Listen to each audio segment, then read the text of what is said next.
Qual a importância do Rubens Corrêa para você e para o teatro, para as artes no Rio e no Brasil? Olha, para mim, Rubens Corrêa é o teatro, é o lugar, é o ponto. É onde tudo começou para mim. Todas as minhas referências éticas, estéticas, filosóficas. Ele abriu um universo imenso, não só para mim, mas para todo o teatro.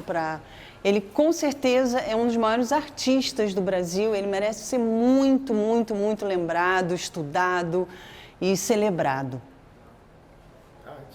Fechou. Falar do Rubens é um pouco falar sobre a minha história no teatro. Eu conheci o trabalho do Rubens quando eu vi o Beijo da Mulher-Aranha. Eu tinha 15 anos de idade e isso foi no Teatro Ipanema. E isso foi bastante significativo para a minha vida pessoal e para a minha vida profissional, pela quantidade de subjetividade que emanava daquele trabalho. Depois eu tive a oportunidade de trabalhar com o Rubens durante 3 anos. Eu fiz 2 peças com ele, uma vez mais do Woody Allen e Peça Sonho do Augusto Strindberg. E independente de trabalhar com ele, eu acompanhei os trabalhos dele. Eu vi Artaud, eu vi Jorge Dandan e, nossa, falar dele é falar sobre a coletividade, falar sobre a história do teatro, falar sobre um homem que pensava no coletivo. Ele tinha um coletivo com Ivan de Albuquerque e na casa dele construiu-se um teatro e que o teatro era a casa dele. Enfim, falar do Rubens é falar do presente, falar de coisas boas, falar de lembranças e falar do artista essencial para a história do teatro brasileiro. Isso é muito importante, ser dito e ser registrado. Viva Rubens Corrêa! Perfeito. Maravilhoso. Melhor impossível.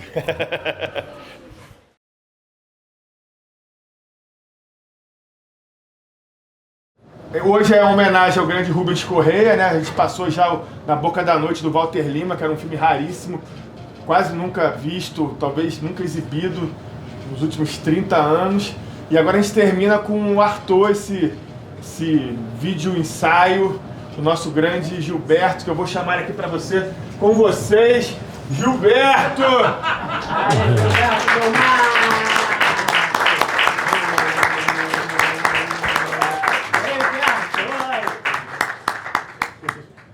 Repentinamente, eu percebi que já havia passado a hora de reunir pessoas no teatro, até mesmo para dizer-lhes algumas verdades.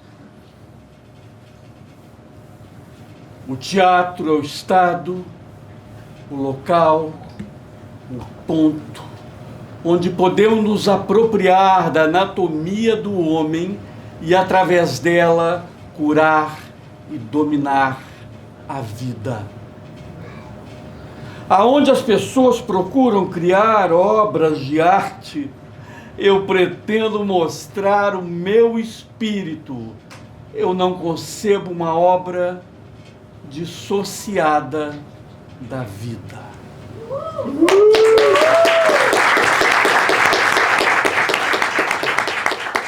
Essa capa roxa, que eu aprendi com o Rubens, que era o roxo quaresma, que era que ele utilizava na peça, e ele escolheu porque ele dizia que durante a quaresma, antigamente, todos os santos eram cobertos com mantos roxos, e ele tinha esse simbolismo, né, de certa maneira, do próprio Artaud como esse santo, né, e curiosamente, isso que eu faço, essas frases que eu escolhi aqui, que fazem parte do filme, da peça, do Artaud, isso revela o próprio Rubens, né, uma arte que não é dissociada da vida. Rubens fez da sua vida uma obra de arte, que é algo que era falado não só por Artaud, mas por Nietzsche, que propunha a vida como essa obra de arte. E Rubens fez isso de maneira radical. Ao final, eu gostaria de conversar um pouco, né, sobre o processo, mas dizer que aqui nesta mesma sala 3 de Estação Botafogo, no ano de 1989, e tem tempo, foi a primeira vez que este vídeo foi exibido e só. Então, ou seja, depois de mais de 30 anos, 33, ele volta. Esse vídeo foi feito filmei ao vivo. Levei um ano filmando ao vivo, cada hora de uma posição, isso que até o Olinto relembrou, que era um corredor, como vocês vão ver, onde a plateia ficava uma de frente para a outra, cada hora de uma posição diferente, e muitas vezes, cadê o Cari? Cari Lage? Vem cá, Cari, rapidinho. Só para dizer, Cari Lage, muito querido amigo, iluminador, era ele que trabalhava com Rubens, que fez essa luz linda que a gente vai ver.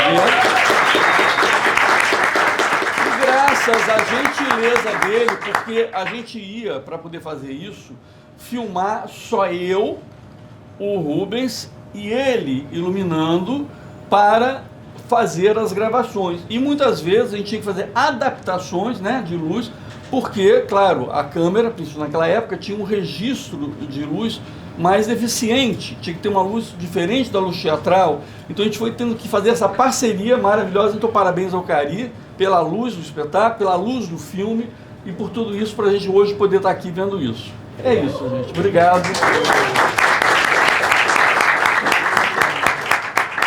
Lembrando que depois do filme a gente vai ter um bate-papo aqui, uma conversa sobre o Rubens.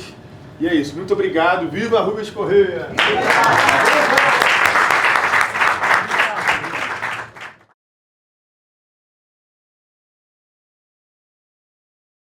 Parte da plateia. Então era um corredor com aquele monstro cênico fazendo aquela peça que era incrível e com uma proximidade muito grande, cortando a quarta parede, né? Esse código do teatro, né? Não tinha quarta-parede, ele já entrava já olhando pra gente, já interagindo com as pessoas, quer dizer, a plateia, na verdade, era uma espécie de personagem coadjuvante, muito atuante na peça. Então tinha um papel principal, que era o Rubens, mas a plateia atuava junto com ele, visto que a proximidade era muito, enfim, era colada, ele passava pela perna da gente, colava, assim. E vou ficar só falando de lembranças boas das coisas que eu vi do Rubens, e acho que depois a gente pode falar um pouquinho da nossa experiência na peça Sonho também. Você lembra dele? Você viu, fora o Arthur, você viu o Beijo da Mulher-Aranha, Jorge Dandan? Não, eu vi Arthur muitas vezes, depois eu acho que eu vi um Molière que ele Jorge fez. Dandan. E vi um outro lindo também que ele fez com Márcio Viana. E com a Wanda Lacerda. Wanda Lacerda, que era parceira deles, Quero também fez, Manuel Puig. Você estava falando disso, também teve no Vila Lobos o Guel de Rode, que é o Colombo. Também que era muito bonito.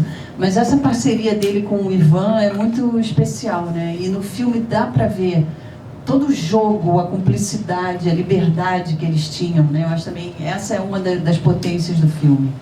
A relação deles.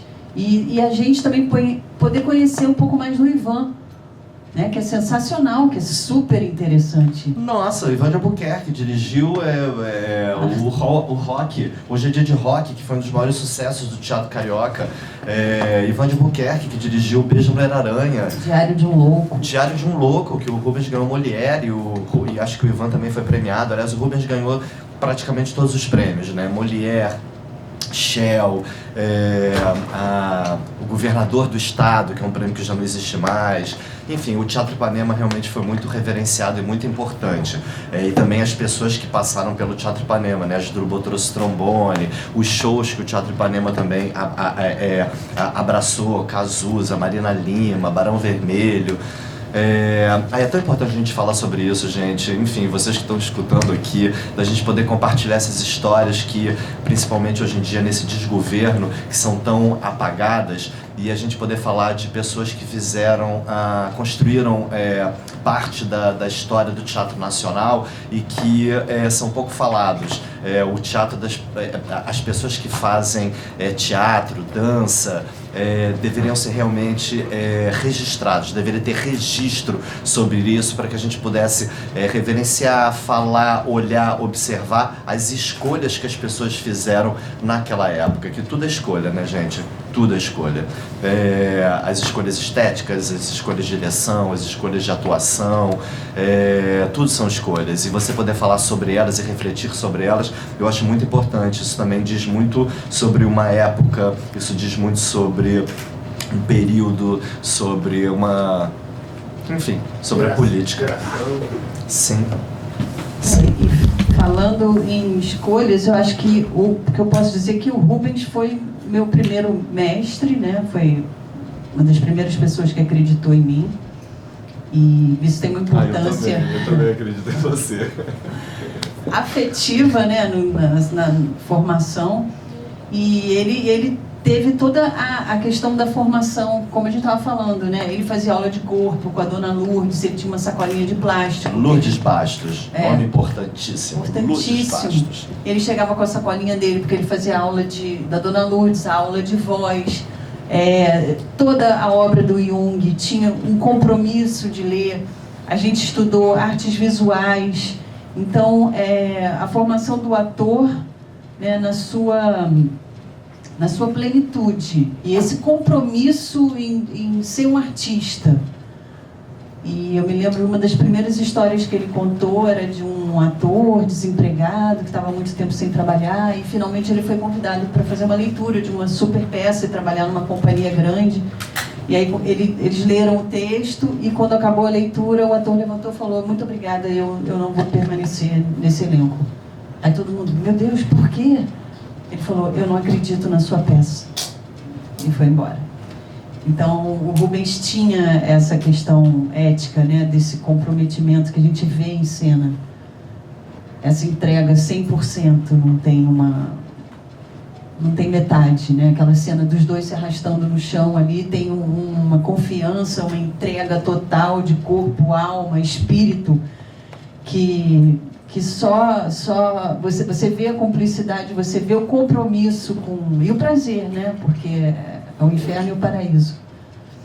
Então, eu acho que ele pautou todas as minhas escolhas, né? E assim, falando até existencialmente, né? O preço dessas escolhas, mas ele me abriu um universo que eu não conhecia e que foi fascinante, que eu sigo até hoje. Com minha malinha também, minha sacolinha, vou fazer minha aula de dança, vou nadar, vou ler. Então, acho que é uma inquietação, né? Uma pesquisa, uma falta. Isso que a Patrícia falou, acho muito legal, porque tem uma coisa assim, né? Assim, falando de uma forma bem grosseira, tá, galera? Quando se fala de medicina, mesmo que você não conheça muito bem os meandros do trabalho da medicina, você meio que... né, tem o médico, e tem lá o dentista, as especialidades do médico, cardiologista, as artes cênicas, você vê o resultado do trabalho. Terceiro sinal, escuro, abre a luz, começa a peça, termina, aplauso. O espetáculo de dança, o espetáculo de música, ópera, enfim, artes cênicas. Mas todo o percurso que é feito, todos os estudos, isso que a Patrícia falou, o Rubens era um cara que estudava muito.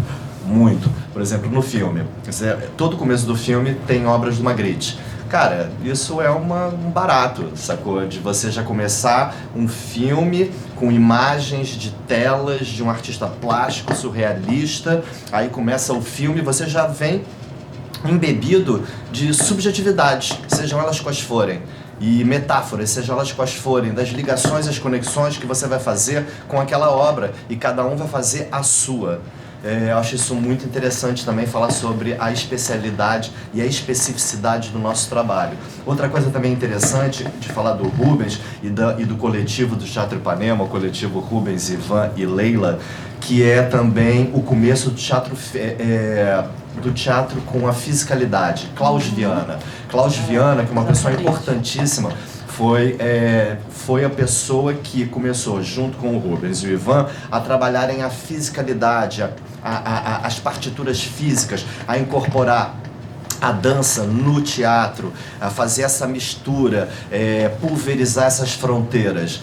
Eu acho também isso muito importante. O teatro do Rubens, apesar dele não ser um bailarino, ele era um bailarino, porque ele tinha uma partitura física muito clara, muito limpa, ele tinha uma fisicalidade, uma precisão nas execuções da partitura física dele. A primeira vez que eu vi ele foi no Beijo da Mulher-Aranha, do Manuel Puig. Eu tinha 15 anos, eu fiquei bastante impressionado com uma estética muito rica e na essência, era uma beliche, uma roupa, que nem era a roupa aqui do cara que fazia limpeza, o macacão, e você via mundos. Quem viu o filme, que ficou muito famoso, né, do Babenco, que ganhou Oscar, o ator, enfim, e tem um livro também, que é da onde foi inspirado a peça e o filme. Então, tudo que vocês viam no filme, a gente via através da fala do Rubens. Então era um homem sentado numa beliche, falando, e você começava a ver aquele mundo no ar, aqueles filmes, aquela coisa Hitler, aquele suspense, a ilha, a Mulher-Aranha, através simplesmente da fala da pessoa, através de uma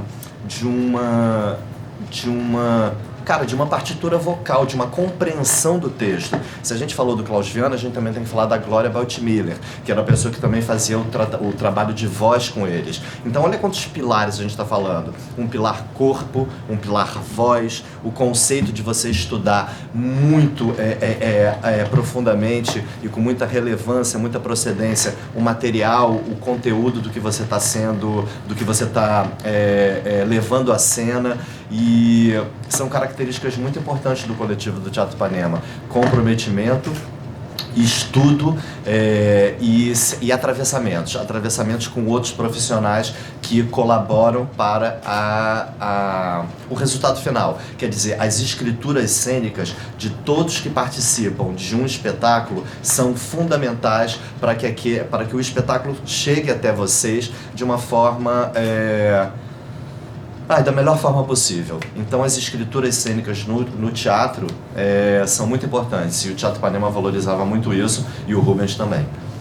Eu acho que, assim, não sou historiadora, mas para falar mais profundamente sobre isso, mas existia todo um movimento contra um teatro só do texto, representativo. Então eles vieram com a corporalidade, teve um encontro com a doutora Anise, com o Klaus, trazendo outros elementos, né? Complexificando a cena e tirando a coisa só do texto falado. Então tinham outros elementos assim subjetivos que contribuíam para um teatro contemporâneo, né? Que a gente pesquisa hoje. Porque corpo fala, né? Corpo fala, imagem fala. E ele você pode ficar calado muito e isso. tem um montão de coisa falando. Você pode estar calado ali num canto, fazendo alguma coisa e está falando. Então, esse entendimento de que tudo fala, e que tudo é informação, e que tudo passa, é muito legal. E uma coisa assim que a Patrícia falou, Nise da Silveira. Realmente o Rubens, ele tinha uma relação muito próxima com a doutora Nise da Silveira. Jung, nossa, a gente estudou muito, né? Jung e o tarô, inconsciente, o teatro do inconsciente, as obras também com os impressionistas, dos impressionistas, mas porque que eu não queria falar a palavra paciente, que tem um nome melhor.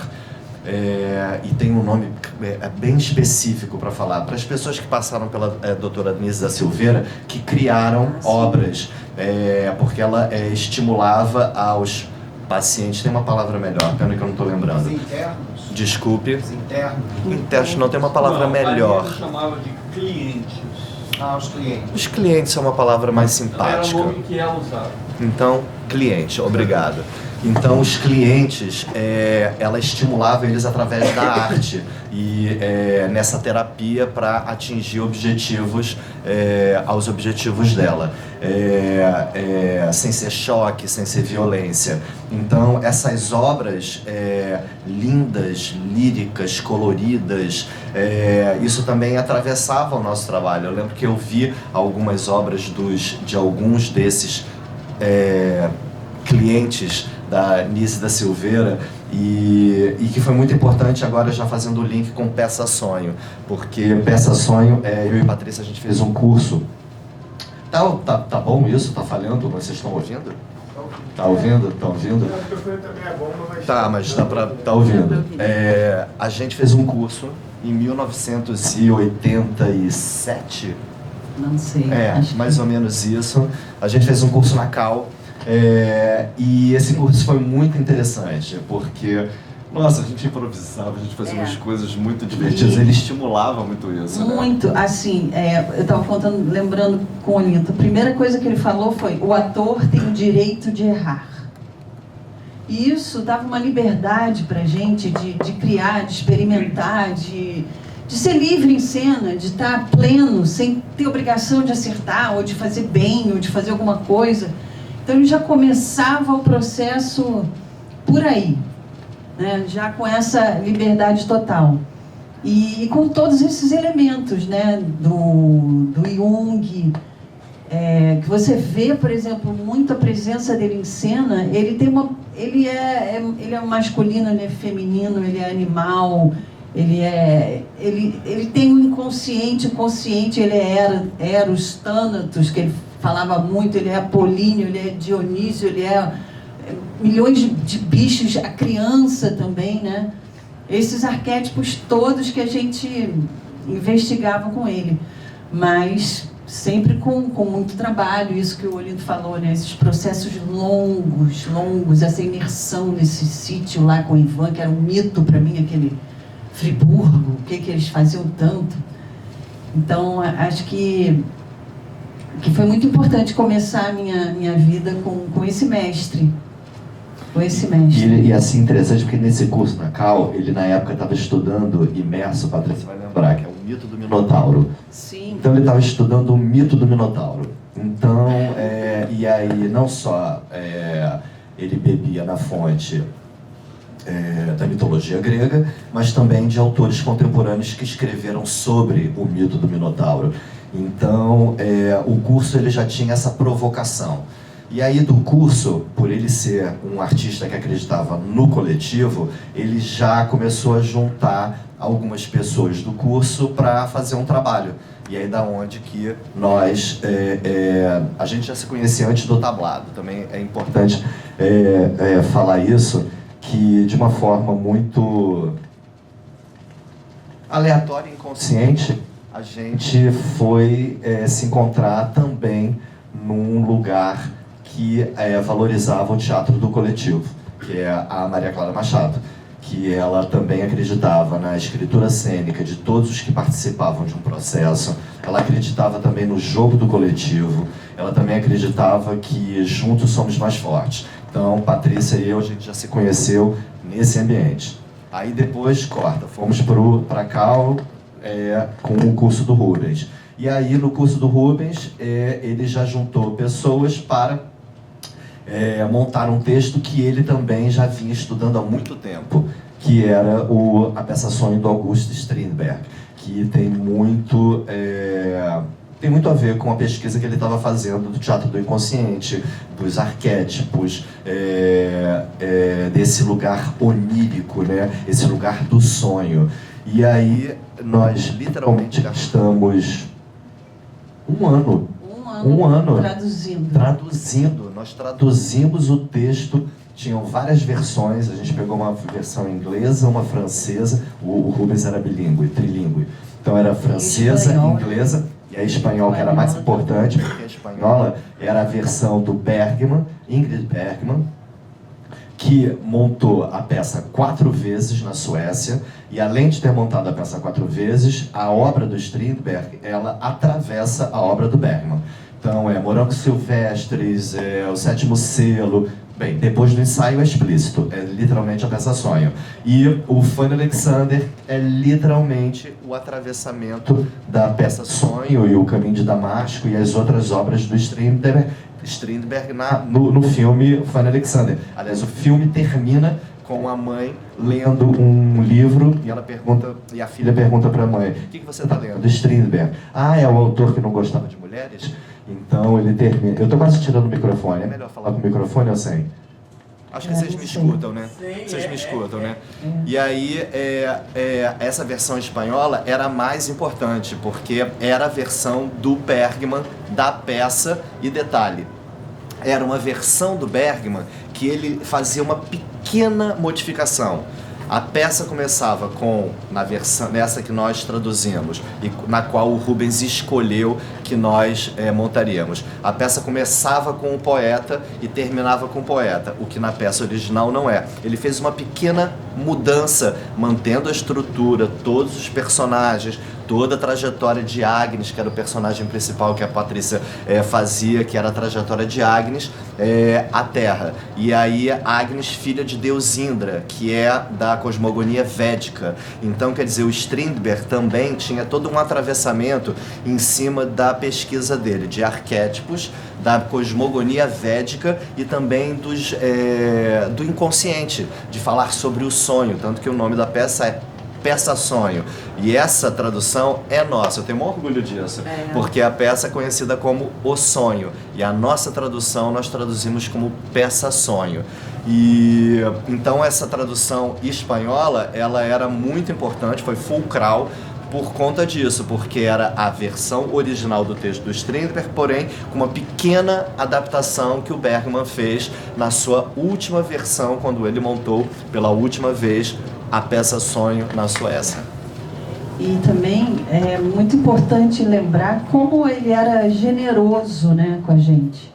Era um bando de malucos jovens, a gente fazia muita merda e ele tinha um olhar tão generoso para todas as cenas, para todas as propostas, por mais assim loucas que elas fossem, ele tinha uma generosidade, um olhar. Ele falava às vezes que ele estava até tendo tique nervoso de tão concentrado que ele ficava olhando a proposta. Aí ele falava, não, eu tenho que lembrar de relaxar o meu ombro e de parar de tremer, porque era uma intensidade, uma entrega também tão bonita no olhar dele, e uma generosidade, porque a gente estudava, me lembro uma vez que a gente estudou expressionismo. Aí eu falei, olha, eu tenho uma proposta incrível, expressionista. E era uma bomba, assim, uma coisa... Eu mesma fiquei constrangida de tão ruim. E ele, eu olhava assim, né? Ele, acho que não é por aí que podemos ir. Temos outros caminhos, mas sempre com uma generosidade, com amor, sabe? Com uma entrega. E eu acho isso bonito, nesses processos longos, essa generosidade com o outro, né? Quando você está falando de coletivo, né? De individualidades, de subjetividades, eu acho que a generosidade, o olhar, a intensidade para o outro é fundamental, e no caso dele era de verdade, não era retórica. Ele tinha isso, e a forma como ele falava do Ivan, o Ivan para mim era um deus, algo assim, tipo um Thor, né? E ver o Ivan e poder, enfim, ter me aproximado dele foi uma coisa muito, muito importante. Outra coisa interessante, pegando a deixa do que a Patrícia falou, ele como diretor, ele não impunha, ele deixava partir do ator alguma coisa e ele ia lapidando, e isso obviamente contribuía, é claro, mas ele deixava surgir, deixava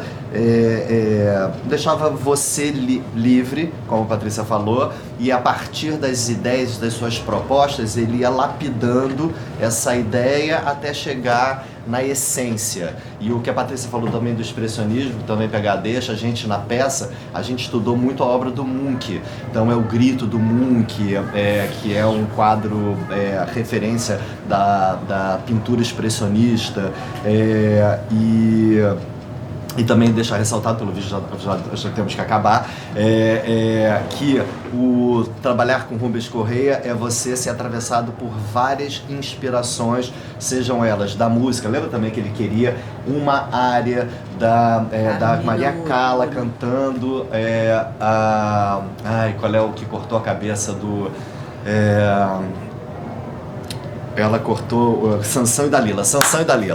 E aí ele queria uma área cantada pela Maria Callas, específica. Aí o marido de Marcia Monroe, que era americano, Arthur procurou, achou em Nova York, num sebo, não sei o que lá, porque ele queria. Então era uma pessoa que tinha um preciosismo muito importante, porque esse preciosismo ele faz toda a diferença no resultado final do trabalho. E também é muito importante deixar registrado a importância de Gilberto Vinha, que foi o nosso cenógrafo e o nosso figurinista de Peça Sonho. Gilberto Vinha é um artista gigante, uma pessoa importantíssima, fez a segunda montagem de Vestido de Noiva com Zimbinski, fez a produção de tantas coisas lindas. Gilberto Vinha tem que ser realmente falado e reverenciado, e hoje em dia ninguém nem sabe quem é Gilberto Vinha. E ele foi o nosso cenógrafo e o nosso figurinista.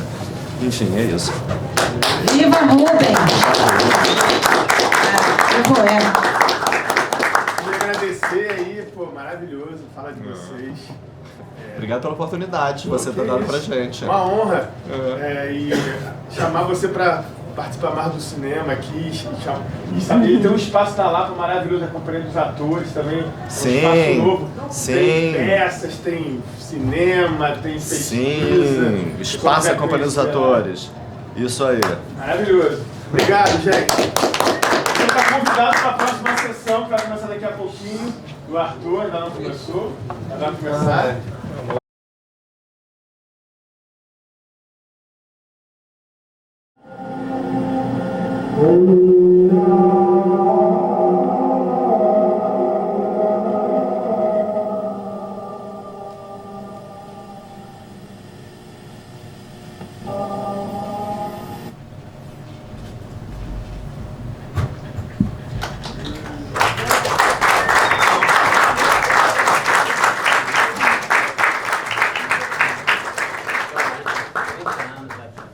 Então, gente, vai ter um pequeno bate-papo com o nosso grande Gilberto. Vamos convidar alguém? Você mesmo. Eu ia falar um pouquinho só, enfim. É interessante falar um pouco, porque esse trabalho foi muito marcante em uma série de sentidos. Eu conheci o Rubens em 1984. Eu tinha acabado de entrar para a faculdade de cinema da UF, e eu conheci através de um escritor amigo, que era o Ebert Daniel. O Ebert tinha escrito um livro e aí convidou o Rubens para fazer uma leitura de alguns trechos do livro no lançamento desse livro. Então, a partir desse momento, eu conheci o Rubens. Aí eu tive, depois na casa do Rubens, conheci a Joana Fon, e a amizade começa ali, em 84. Em 87, então, quando ele vai fazer o Arthur, eu fui ver. Eu fiquei maravilhado e falei assim, Rubens, a gente pelo menos podia registrar isso, porque é fantástico. Mas eu não tinha a menor ideia, eu nunca tinha dirigido nada, não tinha nem câmera, entendeu? Não tinha nada. Eu falei, aí ele com a gênero está meio falhando. Eu falo mais alto assim, talvez? Talvez seja melhor sem microfone, né? Não? Vê isso. Alô? Senão eu falo sem microfone também, que eu consigo falar. Enfim, melhor sem microfone, né? Mas esse tá bom, esse tá bom. Hã? Esse microfone tá bom. Então tá bom. Então vamos lá. Aí, para tentar ser sintético, porque é muita história, daria um livro. Eu, então, não tinha câmera. Câmera era uma coisa que estava começando a ter câmera de vídeo, era uma coisa caríssima, né? Não tinha, queria fazer, e aí comecei a pegar emprestado, né? Assim, emprestado da faculdade, emprestado do Lafayette, que até agradecimento, tinha câmera, e aí eu ia fazendo, assim. Então, você vê que quase todas as cenas foram filmadas sem plateia, né? Então, assim, ele, o Cari, que eu apresentei a vocês, queridíssimo, né, que me acompanhou, que ia lá fazer essa luz, e a maior parte foi sem plateia. Aí depois, quando eu juntei isso tudo, eu falei, como é que eu vou solucionar? Tem plateia, não tem plateia, né, e tal. Aí eu fiz aquela cena do Rubens do início, falando eu assisto, outro Arthur, e no final ele aplaudindo. Então, ou seja, seria uma peça sobre o Arthur, é um louco que pensa que está fazendo o Arthur, é o próprio Arthur em seu delírio, achando que tem plateia ou não, quer dizer, eu juntei. Uma coisa que eu amo. E Gilberto, que lindeza de obra, vocês viram, que integra, né? Que parceria maravilhosa entre o ator e quem está gravando. Como você conseguiu fazer isso? Então, é uma maestria que a gente sentiu intensamente a peça, sentiu intensamente Rubens e sente intensamente o que é fazer um vídeo, o que é fazer uma obra em cinema, né? Porque a gente tem as 3 experiências ao mesmo tempo. Então, para mim foi uma escola.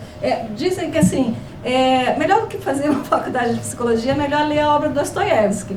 E às vezes, assim, olha, sinceramente, essa obra sua e ter participado, ter ido lá algumas vezes para gravar junto, acompanhando, e da edição também e tudo mais, foi para mim uma escola que entrou, compreendi tudo a partir daí e permanece. Olha a gratidão. A Márcia é muito querida, né? A gente é amigo, né? Aquelas amizades que permanecem, né? E foi isso, o Rubens, numa generosidade, porque eu era um garoto, né? Recém, né? Já fazendo, lá jovenzinho, fazendo cinema, nunca tinha feito nada, e aí ele e o Ivan disseram: faça o que você quiser. Por quê? Aí a pessoa fez um pedido: olha, filma a peça direto assim, porque eu quero mostrar para a doutora Anise da Silveira, porque nós dedicamos a peça a ela, foi por causa dela que eu conheci o Arthur, e ela está impossibilitada, em cadeira de roda, não tinha como descer naquela escadaria para o porão. Aí foi uma outra história. Filmei uma vez só aquilo, levei para a Anise, e foi fantástico. A partir dali criei um elo enorme com a Anise, um elo afetivo de tal ordem que um dia ela, quando foi receber uma homenagem na UERJ, cutucou o reitor e falou assim: chama ali o meu neto, que ele vai ler uma coisa para mim, porque ela tinha dito que eu era neto dela. Aí o reitor, o neto, Gilberto Gumar. No dia seguinte, eu não queria imaginar que uma coisa de um cerimonial de faculdade fosse sair uma nota no Globo dizendo que o neto, Gilberto Gumar, sei o quê. Aí pronto, quer dizer, oficializou que eu era neto da Anise. Você foi comigo na Anise, né? Foi tomar chá com a Anise. Aí virou isso. Bom, e aí com a Anise eu podia aprender mais, Arthur. Esse trabalho levou 1 ano. Por quê? Como o Rubens só podia fazer algumas horinhas antes, segunda-feira ou terça-feira, que é horário alternativo. Eu tinha que arranjar câmera, me deslocar para o Rio, morava lá em Niterói, aquela coisa toda. E nesse tempo eu estava terminando a faculdade, então eu fui estudando Arthur, fui lendo, não tinha muita coisa dele aqui no Brasil, era só o Teatro Seu Duplo. Então a Anise da Silveira tinha uma biblioteca completa do que foi lançado pós-mortem dele, em francês. Eu tinha que ler, a minha mãe querida, viva, traduzindo para mim algumas coisas para eu compreender mais da obra, ao mesmo tempo estudando cinema. Pensei, isso é cara de expressionismo alemão. E o Rubens e o Ivan dizendo: faça o que você quiser, faça o que você quiser. Eu fui fazendo. E aquela entrega que você falou, eu sentava no chão e parava de passar por cima, fazia as coisas mais absurdas.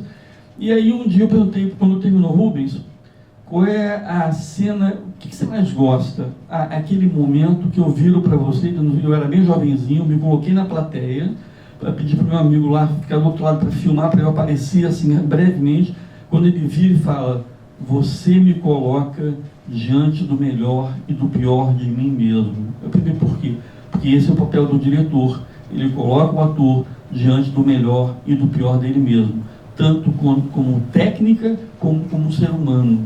E aquilo, eu falei, bom, então esse é o caminho. Eu estava ainda em dúvida, porque eu tinha acabado de largar medicina, mas ainda ia de vez em quando fazer uma disciplina ou outra, fazendo cinema, e ali foi um choque. Bom, realmente não tem mais nada a ver com fazer medicina, o médico é quase impossível ser médico uma pessoa honesta, então eu não quero esse papel para mim.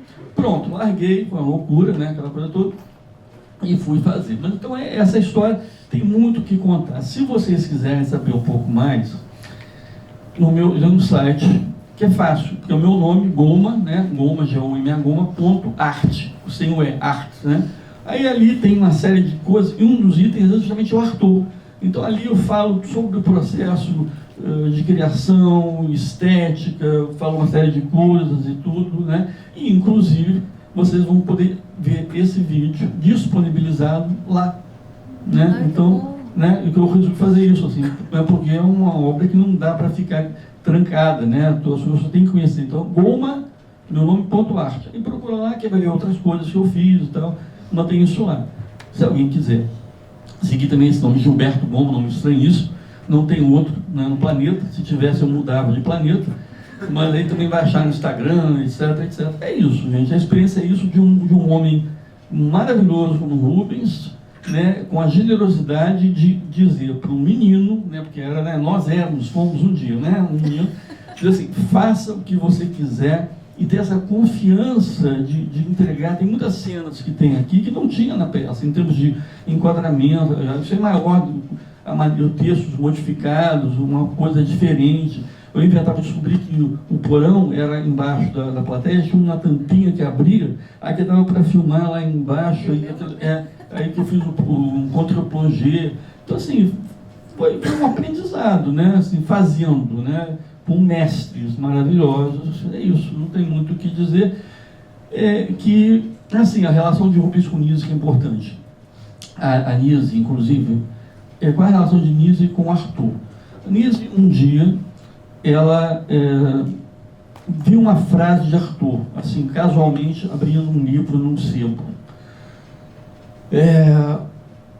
O ser tem inumeráveis estados cada vez mais perigosos. E ali ela disse que ela teve a epifania, né, de pensar que não existem mais rótulos de psicose maníaco-depressiva, esquizofrenia. Não. O que haviam era inumeráveis estados do ser.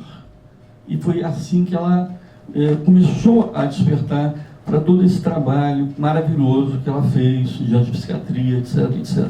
E não dá para dizer que uma pessoa, por mais que seja louco, a obra dele, póstuma, tem 30 volumes, que foram editados pela editora Gallimard. Quem cuidou disso foi a Paul Thévenin. Até aquela voz começa a aparecer em francês no início, né? Le théâtre, c'est sa parole même, né? Aquilo é a voz da Paul Thévenin. Então ela era amiga dele, depois então ela decifrava aqueles manuscritos e a Gallimard foi produzindo. Eu tive o prazer, em 1990, ou seja, um ano depois do vídeo que estreou aqui, nessa mesma sala, eu tinha ido para trabalhar com o Gerald Thomas, fui em Munique, aí aproveitei dali, peguei um trem, aí fui encontrar com a Paul Thévenin. Então imagina que prazer você poder falar com a pessoa que conheceu o Arthur. Eu fui levar, na época era fita de vídeo, aquela coisa chata, né, não sei o que, um horror.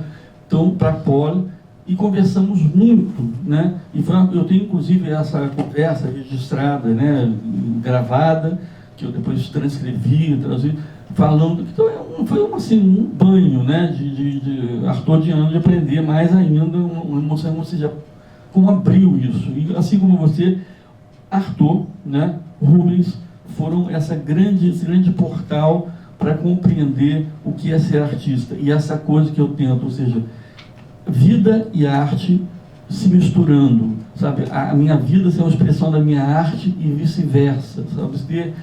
Ter ao mesmo tempo, uma generosidade e uma coragem de fazer isso, que é difícil, mas que vale muito, muito a pena. É isso que eu tenho para dizer. Mas eu estou falando também.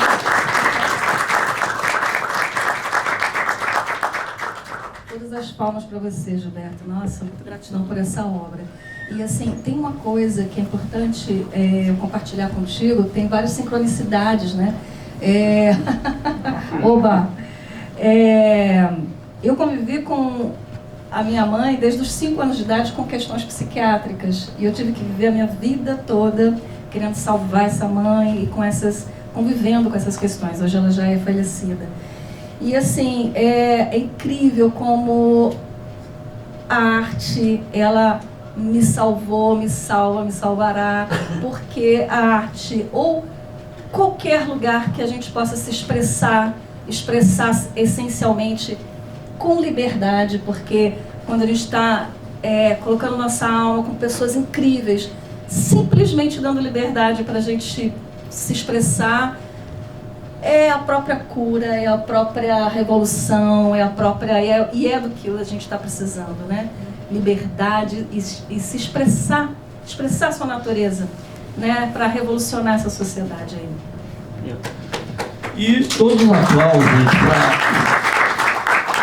e eu acho que é muito bom, eu agradeço imensamente o Cavi, né, esse convite, porque a gente precisa fazer essa homenagem ao Rubens, mais do que merecida, um dos maiores atores, né, brasileiros de todos os tempos, que ganhou todos os prêmios de direção, prêmio de atuação, tinha essa entrega absoluta, né, era fantástico, né, isso. O que você quer que eu faça agora? Alguém quer falar alguma coisa, perguntar? Tem ali o Marcelo de Aquino, querido, que teve ali, que também fez o trabalho, se quiser vir falar, também vem falar. Não quer falar, Marcelo? Não quer perguntar nada? Não quer? Ari Kozlov também não quer? Ari, deixa eu falar um troço curioso, que é importante. Assim.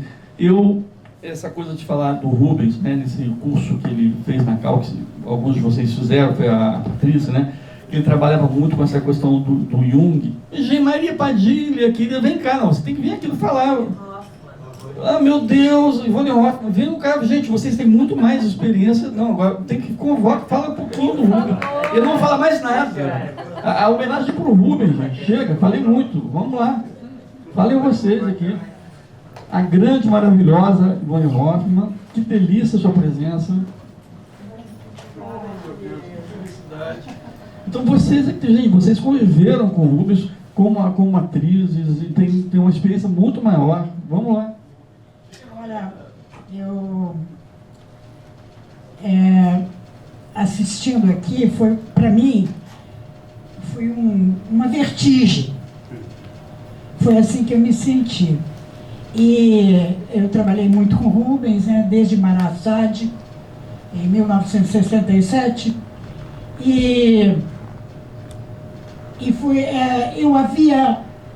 Eu havia esquecido, como atriz e como artista, o que é a profundidade e da expressão e do alcance dessa expressão artística de um ator, através da palavra, da voz, do gesto, do corpo. Eu juro para vocês que eu havia esquecido. Eu, como atriz agora, eu tenho 80 anos, eu havia esquecido de como é essa expressão da gente em cena, o valor de cada gesto, né? De cada emoção, de cada olhar, de cada riso. Isso para mim hoje foi eu não sei nem... não foi nem uma catástrofe, foi um êxtase ao mesmo tempo. E eu só tenho a agradecer, viu, porque você fez um filme lindo, muito bonito, e impressionante como você conseguiu transmitir através do filme, né? Você conseguiu quase nos trazer o teatro. Isso foi uma coisa tão incrível, vocês não acham, não? Sim. Parecia que nós estávamos vendo a peça, assistindo o espetáculo. Eu não é, Maria? Venha me ajudar. Fala um pouquinho. Eu acho que foi isso. Teve uma hora que eu ri, porque a peça tinha muito humor, né, no filme. Teatro em vídeo é difícil, né? A gente sempre, quando se vê uma peça filmada em vídeo, é muito difícil, porque, não sei, eu acho que o teatro não foi feito para ser teatro, né? Não foi feito para ser vídeo no cinema, né? Mas ele conseguiu, de alguma maneira, nos colocar perto da sensação que é perto. Não é nada igual você estar respirando o mesmo ar daquela pessoa, não é. Mas, e eu senti muita saudade do Rubens, eu senti muita saudade dessa ousadia que a gente tinha nesse momento, e que o Rubens e o Jorge Panema tinha, né, com Rubens, Ivan, Leila, e eu trabalhei com eles, e depois tentamos fazer outros trabalhos. Nessa época do ator, a gente estava tentando fazer uma criação coletiva, era uma junção de vários trechos, de vários autores, E a gente tentou fazer o Merlin do Canto do Dorso. Ah, é isso mesmo. E eu lembro tanto uma cena que o Rubens tinha uma cena que o Merlin se transformava ele se transformava num pássaro, ele era um mágico. Era o Merlin da Távola Redonda, só que era escrito por um alemão essa peça. E o Rubens, a gente tentando vender essa peça gigantesca, teria uns 20 atores em cena, no mínimo, né? E já os anos 80 já eram, não era mais dos anos 70, aquela generosidade dos anos 70 e 60, né, com o teatro. O teatro já foi ficando monólogo, o Júlio já começou a ficar, né? Tanto é que ele fez o Arthur no porão, porque as peças já foram ficando como estão hoje, né? Casais, 4, já é superprodução, 5 mas era muita gente. E ele tentando vender o projeto para uma pessoa rica, talvez, sei lá quem era, não lembro, a gente estava ali. E ele falou, eu vou fazer uma cena que eu já sei como eu vou fazer, que é quando o Merlin quer se transformar num pássaro. Só que o Merlin tenta se transformar num pássaro e vira uma galinha. E o Rubens fazendo isso com esse trabalho corporal que ele tinha todo. Ele teria que reformar o teatro, né? Teria que se fazer o jeito que foi hoje dia de rock, aquele corredor. Como era o espaço do hoje dia de rock, o corredor que era. E, enfim, eu fiquei com muita saudade da grandeza desses tempos, sabe? Da grandeza da alma, da arte. Eu acho que a arte sempre reflete o tempo que a gente está vivendo, né? E o teatro, então, é muito imediato, né? É mais rápido do que cinema, então reflete muito rapidamente o tempo que a gente está vivendo. Então eu fiquei muito impressionada com a generosidade, sabe? Eu era apaixonada pelo Rubens, acho que todo mundo que conviveu com ele era, né? Todo mundo que conviveu. Não tem como não ser, né? Não tem como não ser. Mas eu me emocionei muito vendo ele. 9 anos essa peça. Como? 9 anos. Viajou, essa peça fez um sucesso. Né? E ela aparece, assim, quando a gente vê, que era uma coisa meio underground, não sei o que. Eles quiseram fazer lá embaixo, porque eles queriam uma proximidade. É uma coisa incrível. Mas vivia lotado. E não sei se vocês notaram que a plateia não era gente muito doida. Era gente normal, porque fazia muito sucesso. Ele conseguiu transformar o ator. Eu sei. Mas aqui fica melhor. Ele conseguiu transformar o ator numa coisa altamente compreensível. Era humorada, tinha um humor a peça. Eu me lembro que era muito. Tem uma hora que eu consegui rir aqui. Eu ria, a gente riu junto uma hora que ele faz uma coisa assim que eu lembrei. Eu lembro quando era a hora que ele falava dos médicos, aquela coisa que ele tem ódio dos médicos. E era muito engraçado, tinha muito humor. Então acho que eu senti muita saudade da grandeza. Saudade não é uma saudade que não possa voltar. Eu acho que me senti estimulada para que a gente possa voltar a ter essa generosidade de alma, de corpo também, porque é o corpo, né, no desbaixo que eu fazia aula, que trabalhei também muito, que fazia esse trabalho corporal muito próxima do Rubens, da gente, né? Uma mulher incrível que depois foi descoberta lá nos Estados Unidos, nunca mais voltou. Lourdes Bastos, grande Lourdes Bastos. E tinha uma coisa dele, né, assim, que eu procurei resgatar muito na filmagem, que é justamente essa coisa corporal, as mãos muito expressivas. Então, muitas vezes no filme a mão vira personagem. Porque é isso. E a musicalidade, né? Porque o Rubens, ele tocava piano, ele tinha ouvido de música. Você soube explorar muito bem, isso é impressionante. A parte da linguagem, né? Essa coisa da plateia foi muito bacana, isso, de ter e não ter plateia. Né? É lindo o agradecimento quando você faz com e sem plateia, porque é um pouco a gente, acho que todo mundo que é ator, sei lá, ou talvez quem não é também, a gente se pergunta por que a gente faz tanto por uma plateia, né? Eu senti um pouco isso, né, Ivone, vendo esse... Acho que eu nunca me questionei, por que eu faço tanto por uma plateia? E a gente faz, né? A gente faz tudo pela plateia, né? E ao mesmo tempo é lindo, porque tem uma hora que não tem ninguém. Então ele também não está fazendo só para a plateia, ele está fazendo já para alguma outra coisa, que a gente também a gente persegue, eu acho que esse lugar de sonho que não é aqui, mas que também é real, né? E eu fiquei muito emocionada de estar do lado da Ivone, porque eu era pré-adolescente e vi essa mulher fazendo hoje em dia de rock, que era uma coisa deslumbrante. Eu tinha 12 anos, sei lá.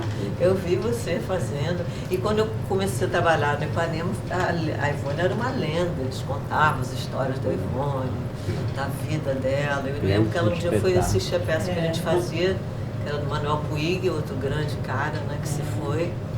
Que era, diga de passagem, Puig preferia 1000 vezes o Molina do Rubens do que... Ah, ele não gostou do filme do Babel. Ele não gostou. Não, ele não gostou nem um pouco. Para ele, o Molina era o Rubens. Não, ele falava assim, muito mediocre. Muito mediocre. Não entendeu nada. Ele falava que o Babel não tinha entendido nada. Agora, você não vai lembrar, mas assim... Gilberto, vamos abrir aqui para... Ah, sim, eu vou abrir. Pega você que a gente atua e fala mais não, que assim... eu comecei com o Rubens, eu descobri essa questão de que filmar um espetáculo não é um registro, é uma releitura, é uma transcriação, ou não dá certo. Não fica isso que você falou, o quase teatro, porque você captar a energia viva. Como? Isso com todo um jogo de estudo, de câmera, de ângulo, disso, daquilo, de montagem. Muito bem. Aí, a partir dali, eu comecei a ser convidado para fazer algumas coisas. Aí, por isso que eu trabalhei com o Geraldo Thomas durante um tempo. Aí eu fiz algumas coisas com ele, inclusive na Europa, de transcriação da peça para isso. O Sérgio Brito, que foi meu professor quando eu tinha 15 anos, e mantive amizade com ele sempre. Eu filmei uma peça que você trabalhou, foi Casamento Branco. Casamento Branco, claro. Então, eu fiz filmei Casamento Branco. Acho que foi a primeira peça, foi a peça que inaugurou o Centro Cultural, não foi? Acho que foi. Centro Cultural Banco do Brasil. Foi, eu acho que Casamento Branco. Eu lembro assim, de qualquer maneira, um elenco maravilhoso, você, tinha o... A Lucianinha Braga, que agora está maravilhosa. Julie Garland. Maravilhosa, a Juliana Braga, a Carol, a Taramara Taxman, a Suzana Vieira é tão querida, entendeu? E eu fui aprendendo, eu fui fazendo, e aí a gente vai aprimorando essa questão, entendeu? E aí eu me lembro de você com muito carinho, que eu me lembrava, assim, tá? E eu ficava, gente, um garoto, aqueles mitos, né, Total Otton Bastos, né, Ivone, né, eu esqueci o nome dele, gente. E como é que foi para vocês aí? Eu não sei se tem uma turma de teatro aqui, né? Isso que você falou aqui, o Gilberto trouxe pra gente uma memória, uma lembrança da importância de uma vida com intensidade, né? Exato. De uma vida intensa. Então, o Rubens tinha... o Rubens Arthur, para mim, é a mesma pessoa. Para mim, ficou ali uma mesma pessoa. O Arthur criou o conceito do corpo sem órgãos, que é um corpo potente de desejo sem falta. E o Rubens, ele o tempo todo me passa esse desejo como força, sem falta de nada, simplesmente de ser uma força desejante, uma força viva, que quer mais potencializar o próprio desejo. Então o teatro tem isso, né? O teatro é essa potência viva que faz a gente ficar mais vivo, bem disposto.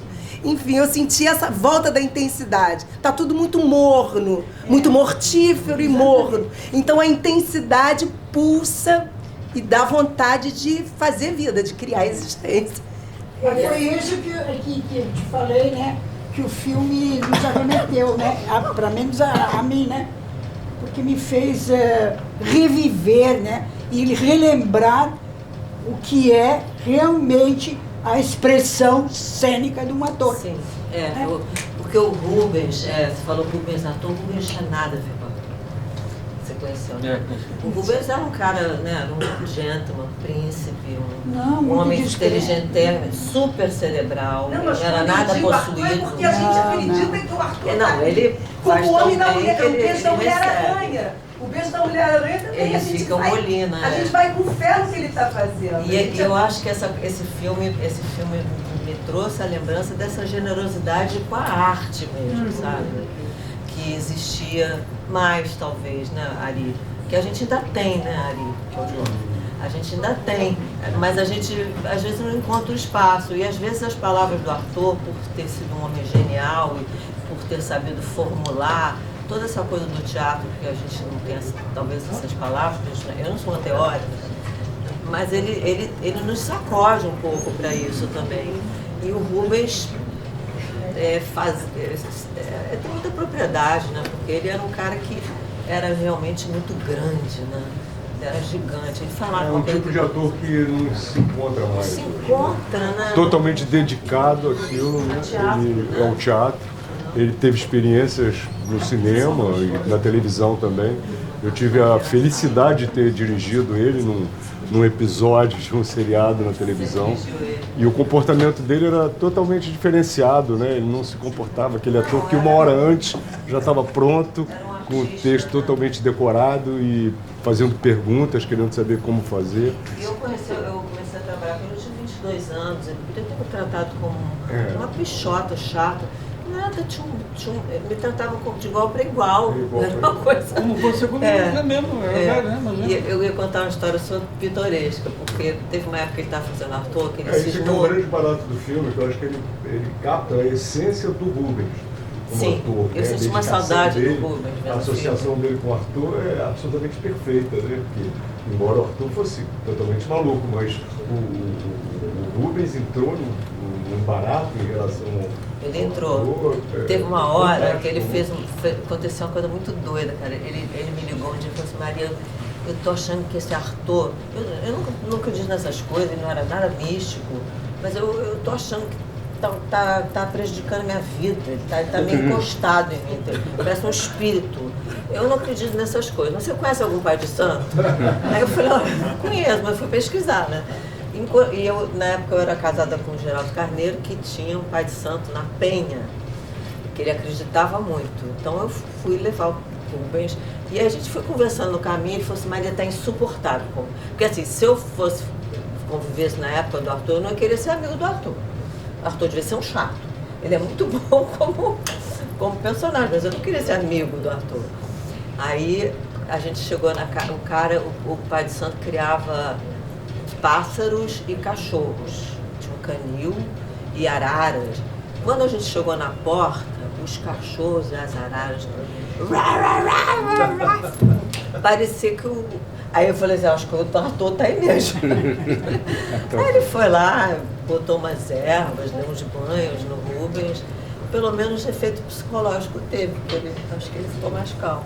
Porque eu acho que às vezes por mais cerebral que o Rubens fosse, né, que ele não era uma pessoa mística, assim, não era. Acho que às vezes ele foi tão fundo esse trabalho era uma loucura. Não tem como. Eu fiz um espetáculo dirigido pelo Ari em 2017 que chamava Entre Corvos, que era um... Aliás, eu fiquei aqui dando o texto junto com o Rubens, porque eu fiquei me lembrando, né, de falas e tal. Não tem como interpretar, não tem como entrar nesse universo do ator se não for dessa forma. Eu sofri muito fazendo essa peça também, emagrecia, eu ia para casa, não dormia. Porque eu não acho que é uma coisa espiritual, mas é uma coisa da energia. É essa energia que te toma e não tem como não ser assim, né? Deu uma saudade, deu só uma coisa que eu acho que é importante as pessoas saberem em relação ao Rubens, que é uma coisa que eu estou falando que ele é um tipo de ator que não existe mais hoje. Ele vinha de uma família de classe média relativamente alta, que morava numa casa em Ipanema, né?